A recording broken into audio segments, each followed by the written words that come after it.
Hey everybody, it's time to get started on the sequel to Battalion Wars 1, which has been creatively titled Battalion Wars 2, with two little eyes at the end there because this game is for the Nintendo Wii. Pretty clever, huh? Well, here's a neat little Easter egg on this title screen here. If you point at one of these units with the Wii remote and push the B button, you can make the units explode, and apparently something happens if you get all of them to explode without them reappearing, but I have never gotten this to happen because my reflexes are not very good on this screen. These units just have terrible hitboxes. So, I have a save file with all of the levels unlocked and ready to go, but for some reason, they decided to put the Prologue mission, which you play first on the new save, in the Extras menu. I don't know why, but here we go.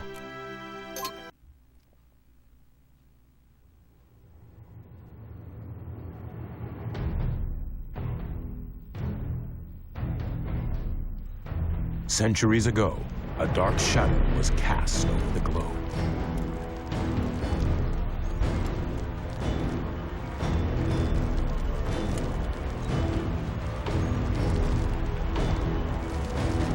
The Iron Legion had all but crushed the free nations of the world. In readiness for the final onslaught, Lord Prologue gathered his armies at the Iron Tower. None can resist! Total conquest is at hand! But at the last moment, one nation dared to challenge them. The Solar Empire. Trespassers! Legion, attack!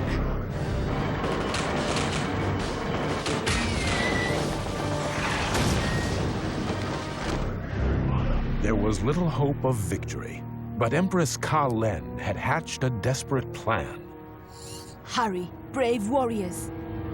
There is so little time.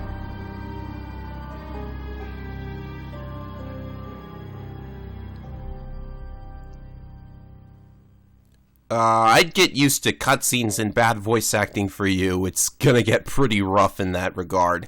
This game doesn't exactly have stellar voice acting. I mean, the first game didn't really have all that great acting, but the sequel, it's gotten worse in some places and better in others.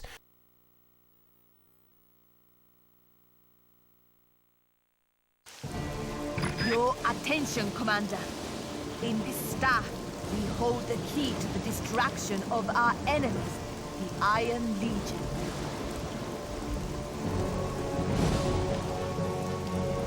A strike battalion will take the staff to Lord Prologue's stronghold and bring an end to the lightning wars. Once atop the Iron Tower, the staff will activate a satellite weapon that shall destroy the enemy from above.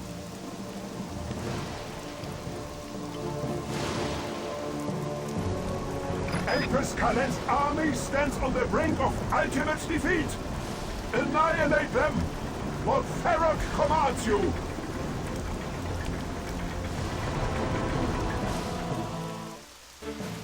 Okay, so Lord Prologue's voice is just Vlad with a little audio effect added in. And Ka-Len is just awful. Good thing this is the only mission for a while that has these two in it. Anyhow, the controls are a little different from the first game since we're using the Wiimote plus nunchucks. But unfortunately, for that reason, the game sees fit to do this every now and again. Yes, these little tutorials show up, and it's very annoying to me, so I'm going to skip all of them. It's not functionally all that too different from the first game, but as you can see, I am now allowed to aim with the Wiimote and control the camera with it. This works very well in my opinion, because it allows me to aim manually while moving if I so desire. Which these units certainly aren't. Come on, guys, you could at least roll out of the way of the bomber there. What the heck? And of course, the guy with the staff got destroyed, so we have to take the staff in his place, of course.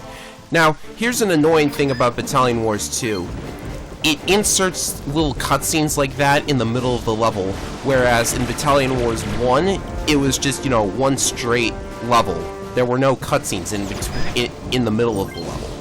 Like this part, for instance. Why did I have to walk up to the staff in order to pick it up? I didn't even walk up to it, and the game thinks I was somehow near it. So this staff that we just got turns our measly little grunt into a death tank. Like, a death tank on foot. I mean, look at this thing. It's so super powerful. It functions like an assault veteran would. Only it takes out grunts in 2 hits. Naturally, of course, this is just the tutorial, so we're not going to be able to use it for very long, so savor the moment. So anyway, back to what I was saying about the controls. As stated, you can aim manually with a Wiimote. I like this very much. You also do combat rolls with the nunchuck now by shaking it. You also jump by shaking the nunchuck. And I don't really like that because it's very easy to accidentally combat roll when you didn't want to. Or the game might not recognize that you're trying to combat roll and not let you do it. So that's pretty weird. Anyhow, the staff handle these heavy tanks pretty easy. This is, of course, a tutorial level.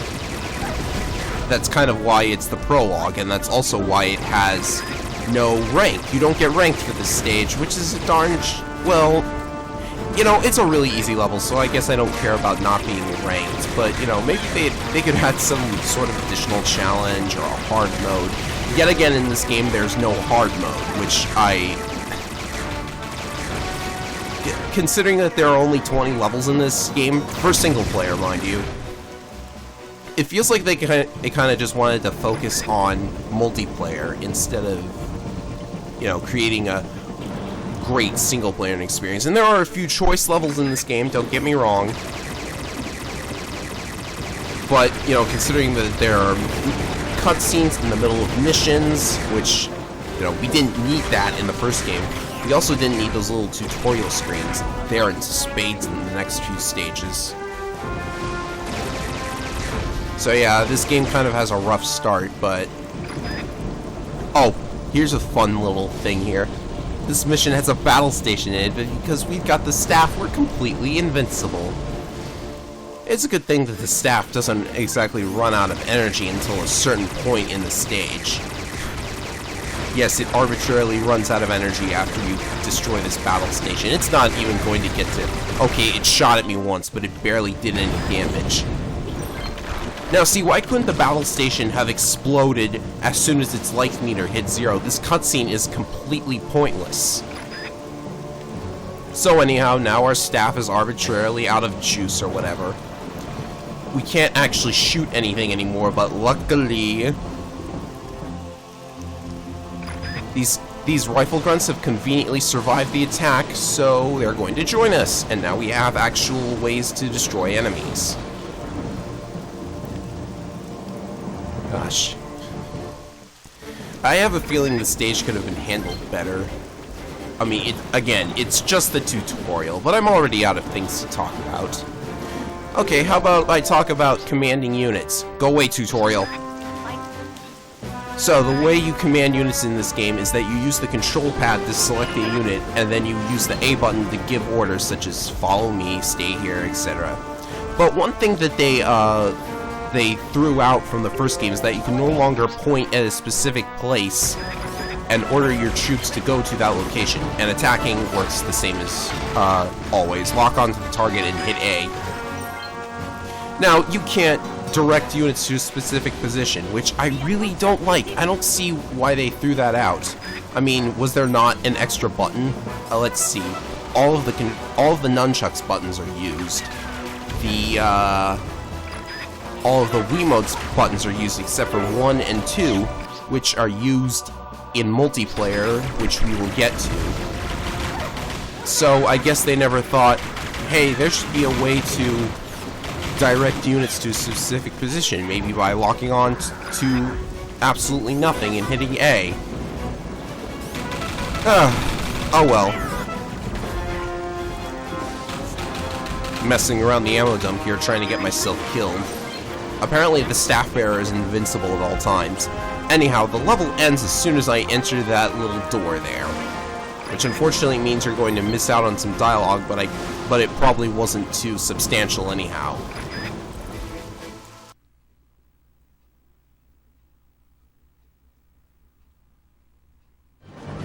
Infiltrating the Iron Tower, Kalen's foot soldiers deployed the staff to draw down the power of the sun.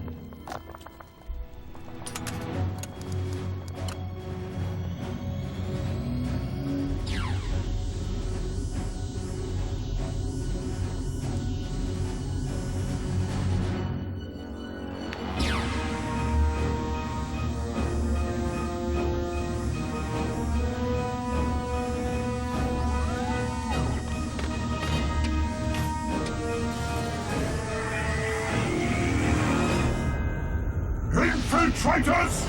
The enemy sent a signal from atop the Iron Tower! No! The Legion shall not be undone! Ah!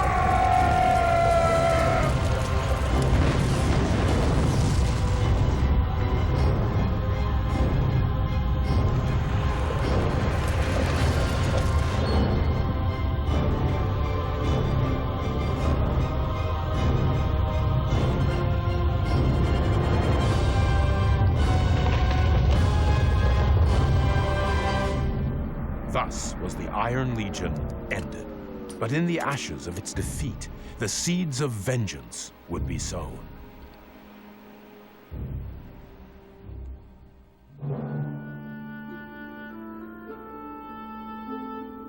And although the staff was hidden far away from prying eyes and meddling hands, centuries later, a plan would be cast in motion that would once again set the nations of the world at war. Thus was the entire plot of the game spoiled in about 6 seconds. Way to go. Whoa, that was, that was a bit jarring there. It just jump cut right back to the menu. Anyhow, we'll be moving on to the campaign mode. It's separated into 5 different campaigns, each with a narrated intro. Won't that be lovely to hear? Campaign 1, the Solar Empire, present day. In this campaign, you take command of the battalions of the Solar Empire. Colonel Windsor and Commander Pierce of the Anglo Isles believe rumors that the Solar Empire is constructing some form of super weapon, and so they launch a surprise attack. Empress Leiko and Admiral Akira, your commanding officers, deny these rumors and are preparing to fight back. Defend the Solar Empire from the Anglo Isles aggressors.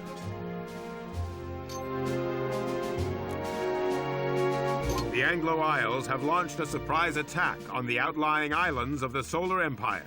Empress Leiko must act quickly or face the dishonor of defeat.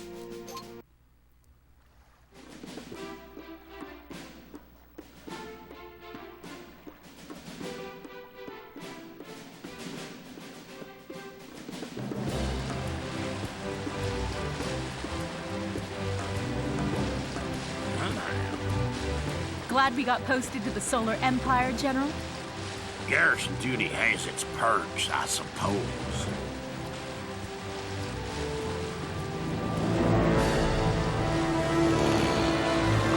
What the?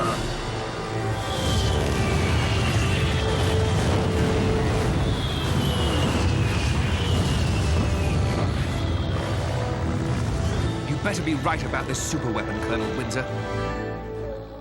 Whatever do you mean, Commander Pierce?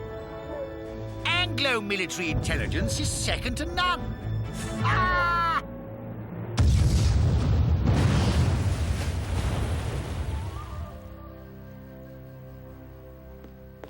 Forgive the intrusion, Empress Leiko. The outer islands are under attack. Very well, Admiral Akira. Master our defenses. History has come full circle. It is just as I have foreseen.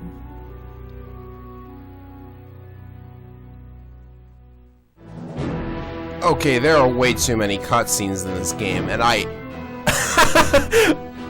Where did they get those pictures from? Did somebody draw them and, like, put them in the paper? Oh, we couldn't get any pictures, let's draw our own. Also, love the Herman face down there in the bottom right. That is awesome.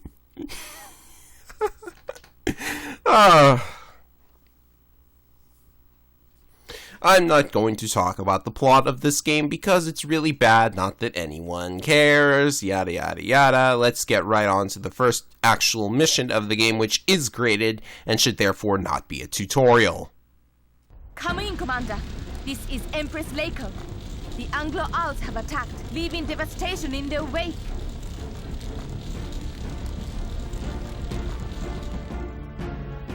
These Solar Empire docks have been destroyed, along with the Imperial Battalion stationed here.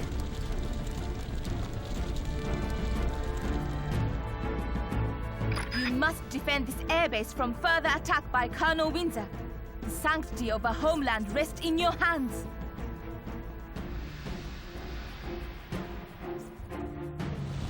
Tally-ho, men! Nothing shall stand in the way of us finding and destroying the enemy's superweapon.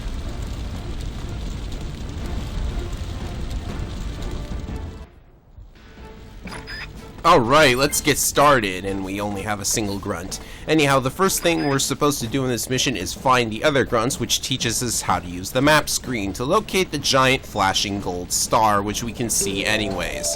Oh god, more tutorials.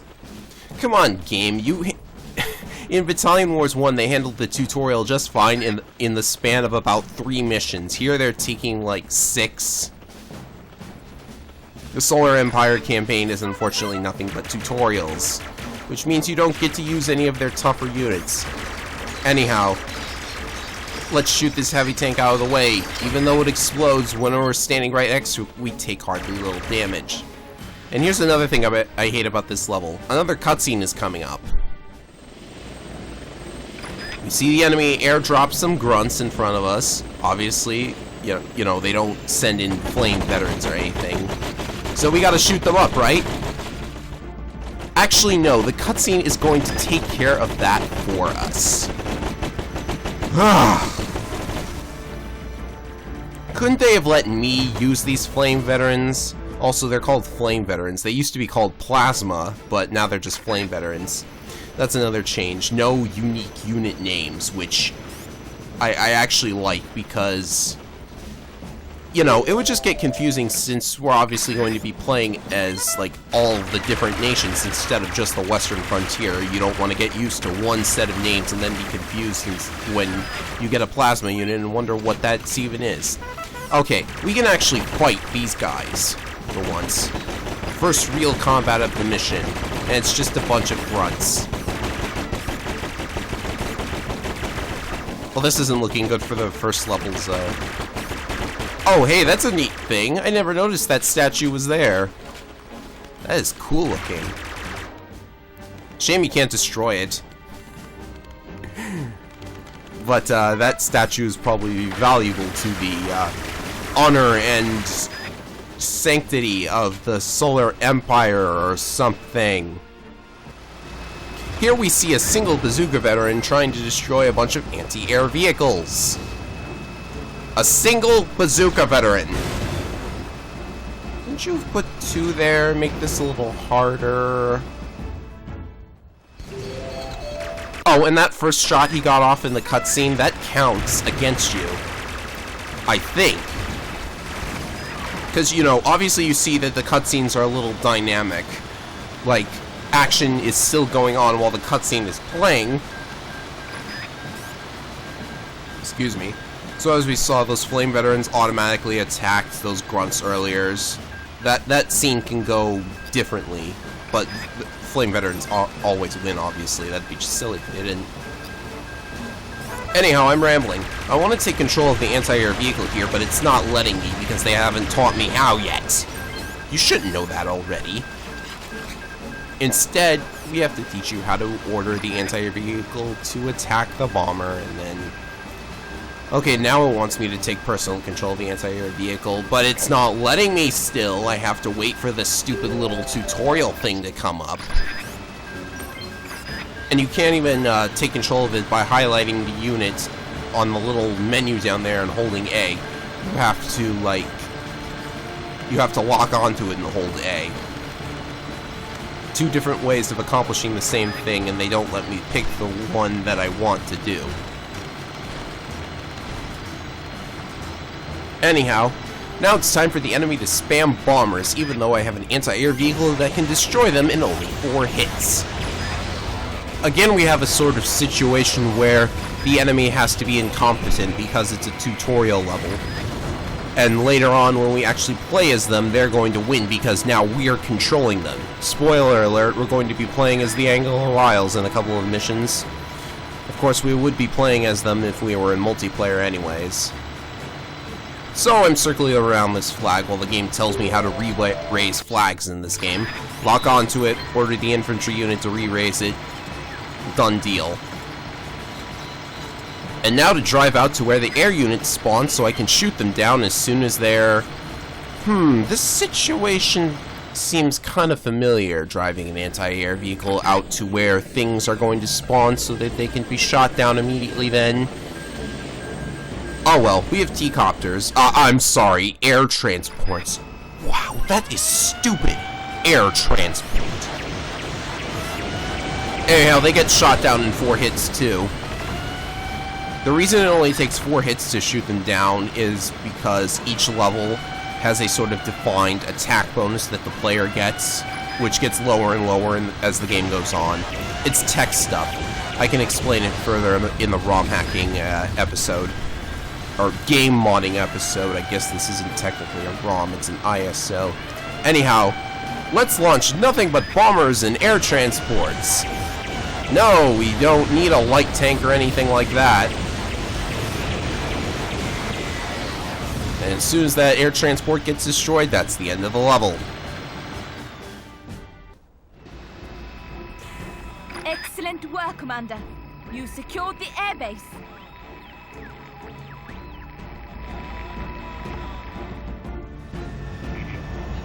The battle is won, General, but the war is only just beginning.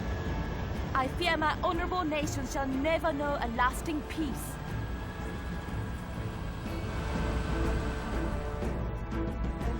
This island remains under your control, but we shall not relent in our search for that superweapon. See you on the beach.